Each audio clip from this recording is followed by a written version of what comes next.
म्हणजे उमरगावच्या तिकडं ना तुमचा हा जो वैतरणा ब्रिज लागतो ना, वैतरणाचा तिकडं पण आतमध्ये वैतरणाचा असं फिरून आलेलं आहे. त्या ब्रिज क्रॉस केला आणि पुढे एक शाळा आहे रस्त्याच्या बाजूला.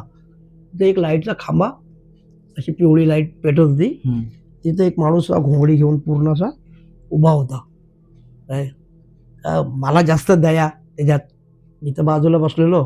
आमचा शेठ होता हनीफ म्हणून, म्हणजे गुजराती मुसलमान होता. तो गाडी चालवत होता, मी त्या बाजूला बसलेलो. आणि आम्ही आलो तर मी हनीफभाईला बोललो, हनीफ भाई अरे यार कोई तो बेचारा खड़ा है, वो देखो इधर आगे जाता होएगा, वो ना अपना तलासरी विलासरी जाता होएगा तो छोड़ देंगे उसको, तो बारिश का टाइम है. अरे बोलता है जान देना, तेरे को बहुत पड़ी रहती दुनियादारी, या छोड़ना उसको, कोई जरूरत नहीं है किसको बैठा बैठाने का. अरे मैं बोला पीछे तो कुछ भी नहीं है ना, गाड़ी खाली पड़ा है ना, बैठ जाएगा पीछे अपने. हाँ बोला बैठने दो. तो आस्ते आस्ते करते गाडी उसके पास रोका हम लोग.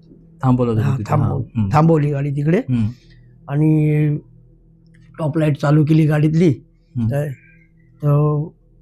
काच थोडी बाजूला केली आणि मला काका क्या जाऊ शे तमने.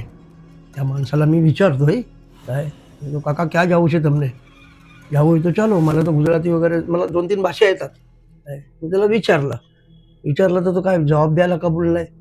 असा घोंगडी पूर्ण तोंड बिंड ढाकून उभा होता. एकदा झालं, दोनदा झालं. नंतर तो एकदम चवताळूनच घोंगडी काढला आणि चवताळून जो माझ्यावर आला ना एकदम